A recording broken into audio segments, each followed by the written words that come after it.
नमस्कार, आप देख रहे हैं पंजाब की श्री राजस्थान और आपके साथ हूं मैं सौरभ दुबे। राजस्थान में कानून व्यवस्था की हालत लगातार बिगड़ती जा रही है। बजी माफिया, कन्हैयालाल हत्याकांड, चित्तौड़गढ़ में रिटायर्ड एएसआई के बेटे की गोली मारकर हत्या और भी कई सारी वारदातें। अब सवाल यह है कि क्या राजस्थान में अपराधियों का कानून से डर नहीं रहा? क्या सरकारें सिर्फ सत्ता केंद्रित हो गई है? क्या जिम्मेदारी की लापरवाही की अपराधियों के हौसले बुलंद हो गए हैं? आखिर क्या वजह है कि अपराधी इस कदर बेलगाम हो गए हैं? इन सवालों के जवाब के लिए आज हमारे साथ मौजूद हैं कांग्रेस से प्रवक्ता गोविंद पटेल जी और बीजेपी प्रवक्ता प्रीति शर्मा जी। सबसे पहले आप दोनों का पंजाब केसरी राजस्थान में बहुत बहुत स्वागत है। गोविंद जी, सबसे पहला सवाल मैं आपसे करना चाहता हूं, क्या लगता है, क्या राजस्थान जंगल राज की ओर बढ़ रहा है? राजस्थान में अपराधी अब ये मान चुके हैं कि ये कानून उनका कुछ नहीं बिगाड़ सकता? गोविंद जी। देखिए, राजस्थान में जंगल राज जिस तरह से फैल रहा है वो बताने की या मानने की जरूरत नहीं है, क्योंकि पिछले दिनों जब से भाजपा सरकार सत्ता में आई है, 1.5 साल से ज्यादा का समय हो गया है, लूट, बलात्कार और जिस तरह से बजरी माफिया हावी हो रहे हैं।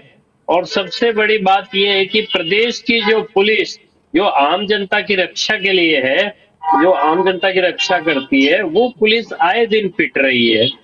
तो इस तरह से जो अपराधियों में एक भय होना चाहिए, वो भय बिल्कुल से खत्म हो गया है और सरकार है वो कानून व्यवस्था स्थापित करने में विफल रही है।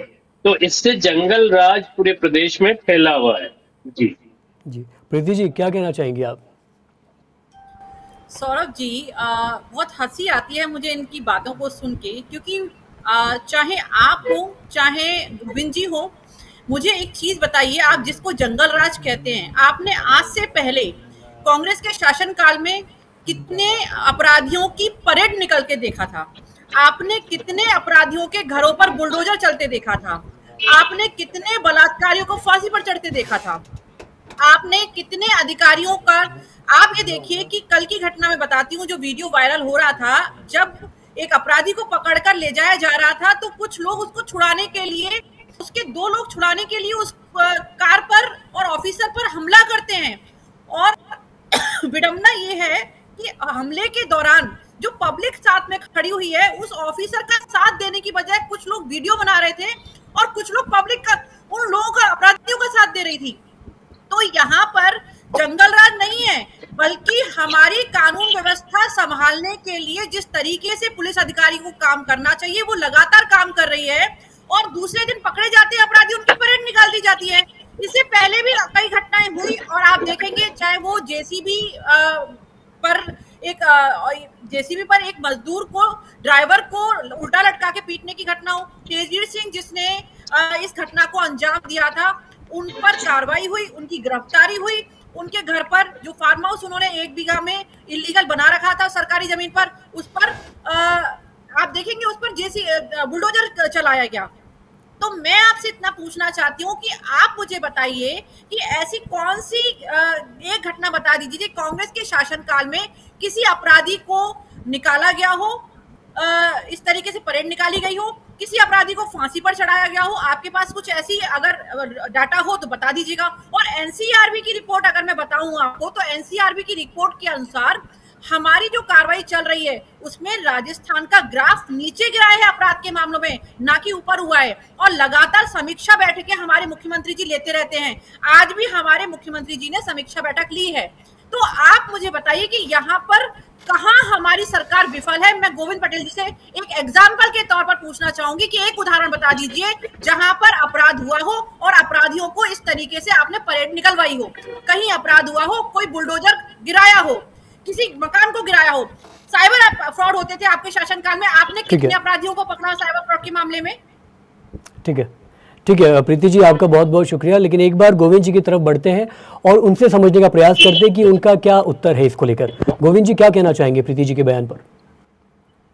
देखिए, सत्ता पक्ष की प्रवक्ता शायद ये भूल गई है कि जो समाचार पत्र है वो कल के ही समाचार पत्र है। इसमें देखिए, रिटायर्ड एएसआई के बेटे को गोली मारकर हत्या, 7 गाड़ियों में आए थे हमलावर, मंदिर से लौट रहे फाइनेंस व्यवसायी की रंजिश में धारदार हथियार से पत्थरों से पीटकर हत्या, स्टी सीटर वो उसकी गैंग के सदस्यों के हमले से दिव्यांग युवती की मौत और दुष्कर्म के आरोपी को पकड़ने गई पुलिस पर फायरिंग, जवान बाल बाल बचा। तो ये बताइए इससे बड़ा और क्या सबूत चाहिए कि प्रदेश में जंगल राज नहीं है। ये जिस तरह से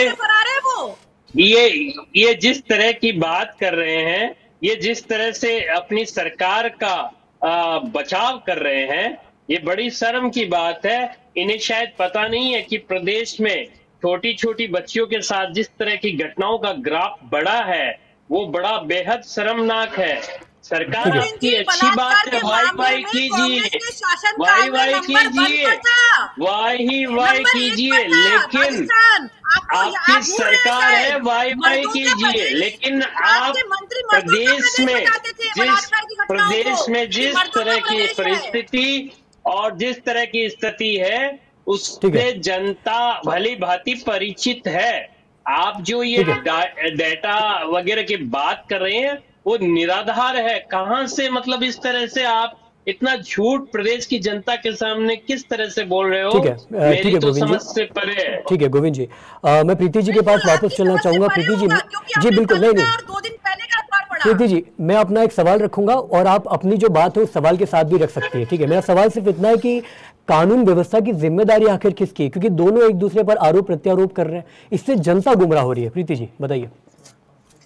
बिल्कुल जनता को गुमराह होने की आवश्यकता नहीं है। जनता के सामने है कि जिन अपराधियों ने उस पुलिस ऑफिसर के कपड़े फाड़े, पुलिस ऑफिसर को अपराधी को पकड़ने से रोका, उन अपराधियों को गिरफ्तार किया गया, उनकी परेड निकाली गई और उसी मार्केट में परेड निकाली गई। ये इस बात का प्रमाण है कि अपराधी बख्शे नहीं जाएंगे।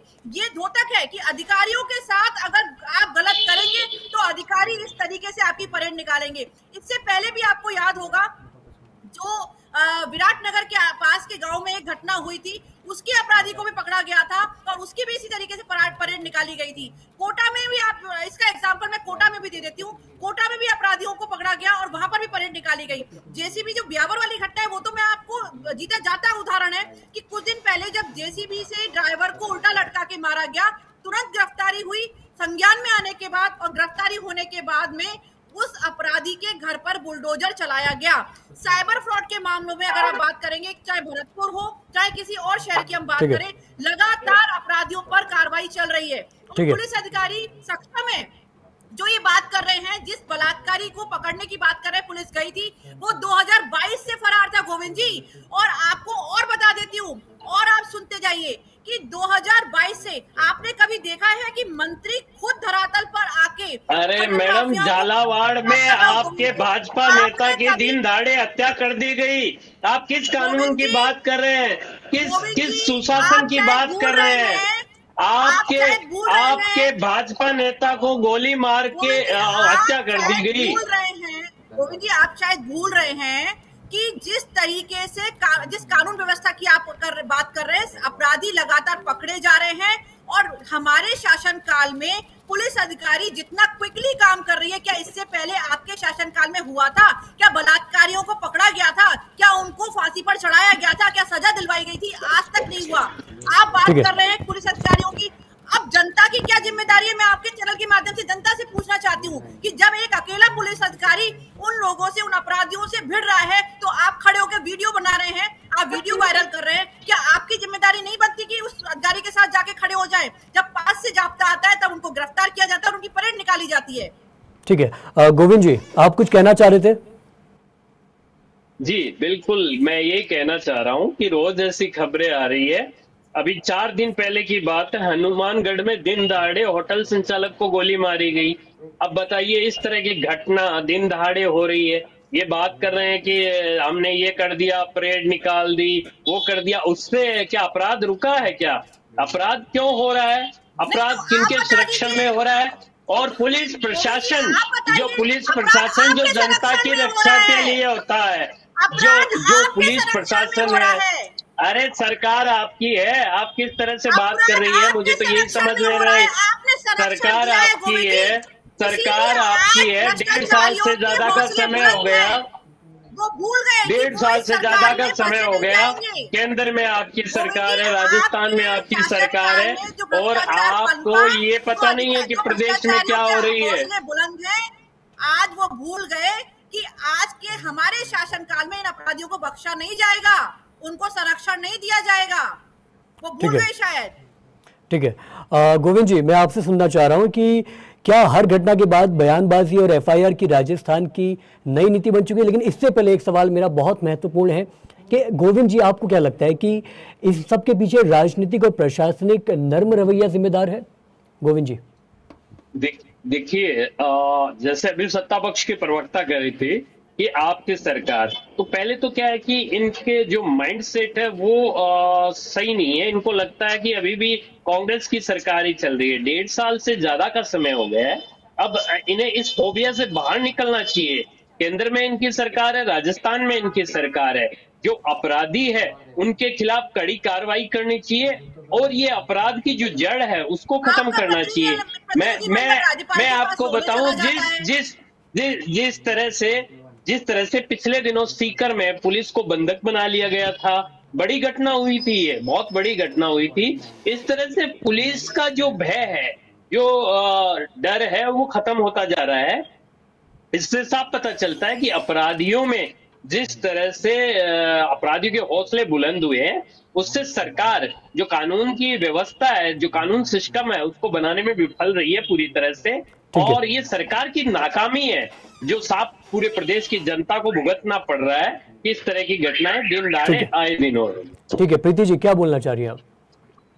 सौरभ जी, एनसीआरबी की रिपोर्ट अगर आप देख सके तो 2025 की आप देख लीजिएगा, रिसेंटली जनवरी में जारी की गई है। एनसीआरबी की रिपोर्ट के अनुसार राजस्थान का जो ग्राफ नीचे गिरा है अपराध के मामले में, वो इसीलिए गिरा है। ये बात कर रहे हैं भ्रष्टाचार की। भ्रष्टाचारियों के जो हौसले बुलंद थे, उन्हीं को नीचे लाने के लिए आज हमारे मंत्री स्वयं जाके कार्रवाई करते हैं। आप शायद भूल रहे हैं, आपके कौन से मंत्री ने कब कार्रवाई कर ली? आप मुझे एक कार्रवाई बता दीजिए। मंत्री इसलिए साथ जा रहे हैं, मंत्री को सरकार पे भरोसा नहीं है, मंत्री को सरकार पे भरोसा नहीं है, और सिर्फ एक मंत्री जा रहे हैं। पूरी सरकार इस मामले में चुप है, और वो आपके केंद्रीय मंत्री के क्षेत्र में ये काम हो रहा है। होटल में बैठ के काम नहीं करता। आप ये ध्यान रखिए गोविंद जी, हमारे सरकार जो है वो होटल में बैठ के काम नहीं करती है, धरातल पर काम करती है। वो तो दिख रहा है। 1.5 साल से ज्यादा का समय हो गया। आपके शासन 1 साल से ज्यादा का समय हो गया। कितने भ्रष्टाचारी पकड़े गए, चाहे वो अधिकारी हो, चाहे वो विधायक हो, और चाहे वो नतीजा 3 साल की बात और जल्द आ जाएगा। समस्या ये है गोविंद जी कि जब भ्रष्टाचारियों पर सरकार स्टैंड लेती है, तो आपका प्रतिनिधिमंडल माननीय राज्यपाल के पास रोने चला जाता है, गुहार लगाने चला जाता है, बता लीजिए हमारे मंत्रियों को। तो भाई साहब, जब भ्रष्टाचार में आपके मंत्री लिप्त होंगे, आपके अधिकारी लिप्त होंगे, तो सभी पकड़े जाएंगे। चाहे वो पीटीआई भर्ती हो, चाहे वो एसआई भर्ती हो, चाहे जेईई का पेपर लीक हो। एसआई भर्ती को लेकर तो आपकी सरकार का स्टैंड ही क्लियर नहीं है। एसआई भर्ती को लेकर तो आपकी सरकार का कोई स्टैंड ही क्लियर नहीं है। आपके मंत्री कहते हैं कि एसआई भर्ती, आपके नाथी के बारे में से जो आरएएफ ऑफिसर निकले थे ना, उनको लेके जो आपके मन में संशय है ना, इसलिए आप देखिए, आपको पूरा ज्ञान नहीं है, आपको आधा अधूरा ज्ञान है। पहले ज्ञान आप पढ़ाई करके आइए, फिर सामने रखिएगा पूरी जानकारी, फिर सामने रखिएगा पूरी जानकारी। मैं वापस आप दोनों को इस मुद्दे में लाना चाहूंगा जी। बगैर तथ्य के कोई बात मत कीजिए। जो तथ्य, अगर तथ्य जिनका तथ्य है ना, वो बात रखिए, बगैर तथ्य की बात गोविंद जी, प्रीति जी, अगर आप दोनों को मेरी आवाज पहुंच पा रही है। आपके महेश जोशी जी गिरफ्तार हुए थे, क्यों गिरफ्तार हुए थे?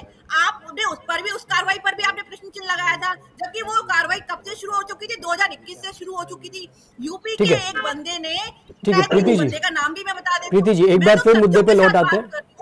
प्रीति जी, एक बार फिर मुद्दे पे लौट आते हैं। मेरा आपसे सवाल है, उससे हम इस पूरी डिबेट और इस पूरी चर्चा को आगे बढ़ाएंगे। आपकी सत्ता में आने से पहले कानून का राज लाने की बात करती थी, लोगों की सुरक्षा की बात करती थी। अब पुलिस और सरकारी टीमों पर खुलेआम हमले हो रहे हैं। क्या आप इस वादों को विफलता के तौर पे देख रहे हैं अपने सरकार के लिए?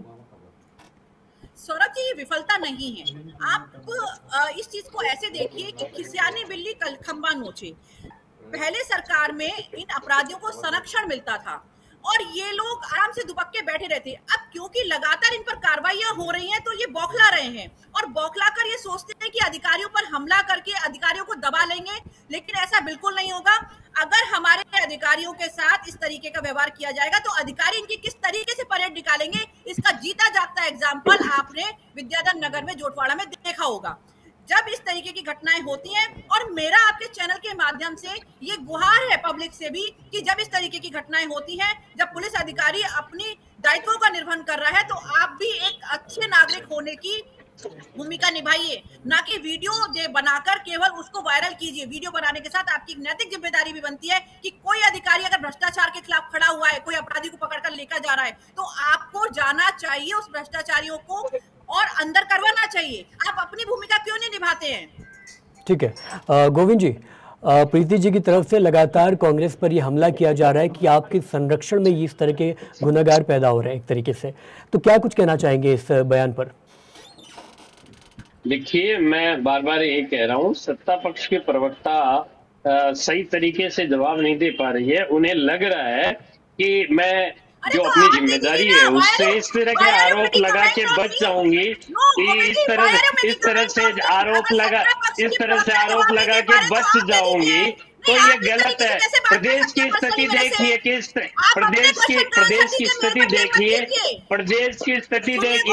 की स्थिति देखिए, आज किस तरह से आज माहौल है प्रदेश में। जंगल राज फैला हुआ है प्रदेश में। अपराधी जिस तरह से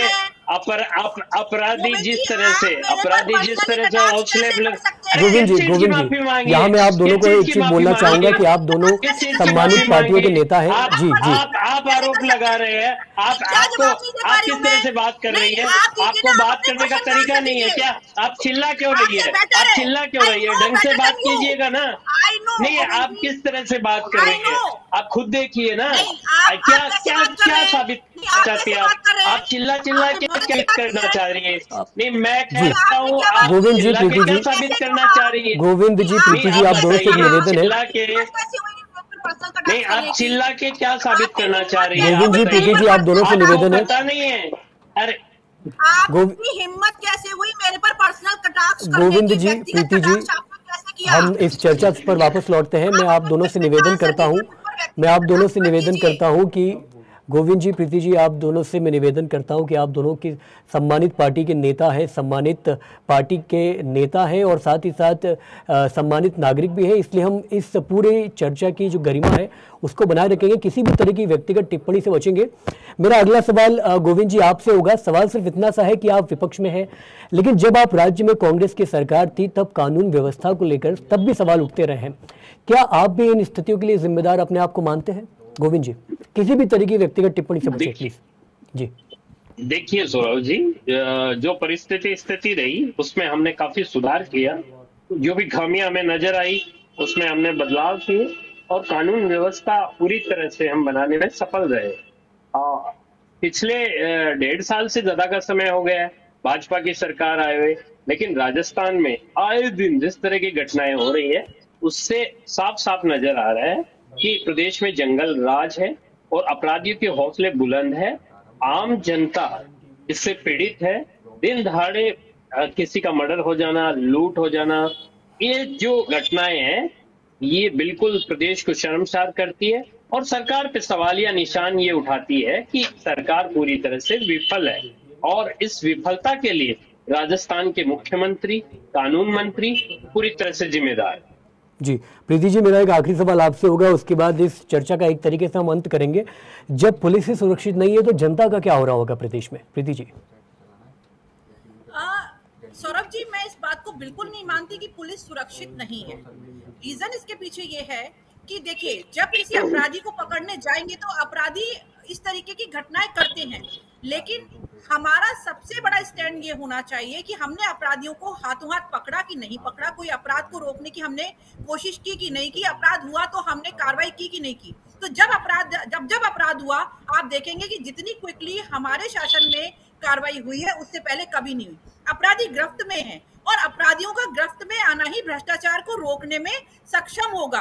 भ्रष्टाचार को रोकने के लिए जो कदम हमें एक सरकार को उठाने चाहिए वो हम लगातार उठा रहे हैं, चाहे वो अधिकारियों को लेकर समीक्षा बैठक हो, चाहे कानून का पालन कराने के लिए नई कार्रवाई हो, चाहे न्यायालयों की स्थापना की बात हो, चाहे अधिकारियों को सुविधा मुहैया कराना हो। तो ये सारी चीजें हमारे स्तर पर, सरकार के स्तर पर लगातार जारी है। और लॉ एंड ऑर्डर को मेंटेन करने के का सबसे अच्छा, मैं आपको एक ग्राफ जो एनसीआरबी का मैंने आपको बताया, आप एनसीआरबी का ग्राफ उठा के देखिएगा कि राजस्थान के अंदर जो अपराध के ग्राफ में एक गिरावट आई है, उसका कारण यही है कि लगातार जो काम चल रहा है, अपराध को रोकना और गिरावट आना दोनों में अंतर होता है। गिरावट आई है और ये डेफिनेटली 5 साल में तो बहुत हमारा राजस्थान सुरक्षित अपने आप को महसूस करेगा। आप महिलाओं अपराध के बारे में बात कर रहे हैं कि महिला अपराध में राजस्थान नंबर 1 पर हुआ करता था। उसका सबसे बड़ा कारण था कि कांग्रेस के शासनकाल में इनके मंत्री कहा करते थे ये मर्दों का प्रदेश है, ये तो आम घटना है। इनके मुख्यमंत्री विधानसभा में खड़े होकर कहा करते थे कि 75 से 80% तो बलात्कार के झूठे मुकदमे दायर कराए जाते हैं। तो इस तरीके के जब स्टेटमेंट मंत्री और विधायक देते हैं या मुख्यमंत्री देते हैं तो इसमें हौसले बुलंद होते हैं उन लोगों के, उन अपराधियों के जो विकसित मानसिकता के हैं। ये बात कर रहे हैं कि रंजिश के थ्रू, देखिए रंजिश में किसी की हत्या होती है, ये डेफिनेटली एक बहुत बड़ा हादसा है जो नहीं होना चाहिए था। और कहां पर चूक हुई उसकी भी एक तरीके से जांच जारी है और लगातार इस पर कार्रवाई चल रही है। ठीक है प्रीति जी, एक लास्ट आपका 30 सेकंड का मैं प्रतिक्रिया चाहूंगा और उसके बाद हम गोविंद जी की प्रतिक्रिया पर बढ़ेंगे। ये जो राजस्थान में बिगड़ते कानून व्यवस्था पर लगातार सवाल उठ रहे हैं, इसको आप किस तरीके से देख रहे हो और आप क्या कहना चाहेंगे इस पे? आपकी 30 सेकंड की प्रतिक्रिया प्लीज। सौरभ जी, देखिए कानून व्यवस्था बिगड़ना तो मैं बिल्कुल नहीं कहूंगी इसको, क्योंकि कानून व्यवस्था को मेंटेन करने की लगातार जिस तरीके से समीक्षा बैठक चल रही है, पुलिस अधिकारियों को साधन मुहैया कराए जा रहे हैं, न्यायालयों की स्थापना की जा रही है, इससे कानून व्यवस्था सुदृढ़ होगी। और लगातार एनसीआरबी की रिपोर्ट में ग्राफ का गिरना इस बात का द्योतक है। जी गोविंद जी प्लीज आपकी बारी। देखिए, प्रदेश में पूरी तरह से सरकार कानून व्यवस्था बनाने में विफल रही है और ये विफलता प्रदेश की जनता को काफी तकलीफ दे रही है। जनता त्रस्त है। तो इस तरह की जो घटनाएं हैं उन पे रोक लगाने के लिए सरकार को कड़ा कदम उठाना चाहिए या फिर मुख्यमंत्री जी को अपने पद से इस्तीफा दे देना चाहिए। ठीक है गोविंद जी, प्रीति जी, आप दोनों का बहुत बहुत शुक्रिया पंजाब केसरी राजस्थान से जुड़कर अपनी बात स्पष्ट रूप में, विस्तृत रूप में लोगों के सामने पेश करने के लिए। हम उम्मीद करते हैं कि दर्शकों को ये जो पूरी चर्चा, इससे कई सारी जानकारी प्राप्त हुई होगी और पंजाब केसरी राजस्थान लगातार प्रदेश भर की तमाम छोटी बड़ी खबरें आप तक यूं ही दिखा रहा है। देखते रहिए पंजाब केसरी राजस्थान। नमस्कार।